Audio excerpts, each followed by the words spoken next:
पिछले दिनों खबर आई कि अमेरिका ने भारत को 21 मिलियन डॉलर, जो करीब 182 करोड़ रुपए है, उतनी सहायता दी भारत की चुनावी प्रक्रिया में चुनाव वोट परसेंट बढ़ाने के लिए। और ये पैसा यूएस एड के थ्रू आया।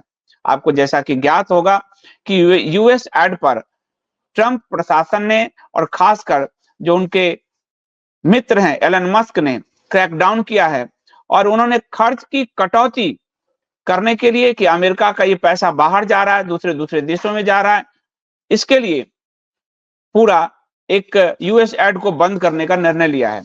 और इसी में ये आंकड़े आए और ट्रंप का ये बयान आया। ट्रंप ने झूठ क्यों बोला, इसको भी समझेंगे। ट्रंप का ये बयान आया कि 21 मिलियन डॉलर, भारत खुद पैसे वाला देश है, उनके चुनाव के लिए हम क्यों पैसे दें। पहले तो ये बयान आया ट्रंप का।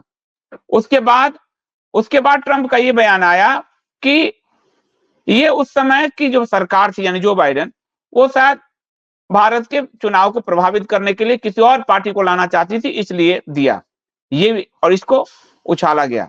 तो पहले बयान में ट्रंप का था कि भारत को इतना पैसा क्यों दिया जा रहा है। दूसरा था कि पार्टी जो है कोई सत्ता बदलना चाहती थी। और ये दोनों ही बयान जांच में झूठे साबित हुए। दोनों ही बयान ट्रंप ने झूठ बोला। अब क्यों बोला इसको समझेंगे, एक संभावना देखेंगे। लेकिन जो ट्रंप ने कहा उसके उलट एक जांच रिपोर्ट आई और इस जांच को किया भारत की खोजी पत्रकारिता में। अब तो हालांकि बहुत डायलूट हुआ है, एक समय खोजी पत्रकारिता में पूरी सरकार हिला देता था ऐसे इंडियन एक्सप्रेस ने। और जब वो जांच किया, वो रिपोर्ट आप देखिए, तो आप उसको पता चला कि ये जो पैसे हैं वो भारत तो आए ही नहीं, तो ट्रंप झूठ क्यों बोल रहे हैं। और ये पैसे भारत को नहीं, बांग्लादेश को अलॉट किए गए। और बांग्लादेश को अलॉट किए गए तो वहां परिणाम भी दिखा, बांग्लादेश में शेख हसीना की सरकार गिरा दी गई। भारत में तो मोदी सरकार गिराई नहीं गई।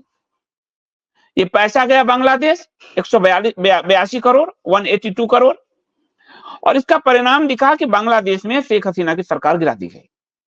भारत में पैसा आता तो मोदी की सरकार गिराने की बात आती, लेकिन भारत में पैसा आया ही नहीं।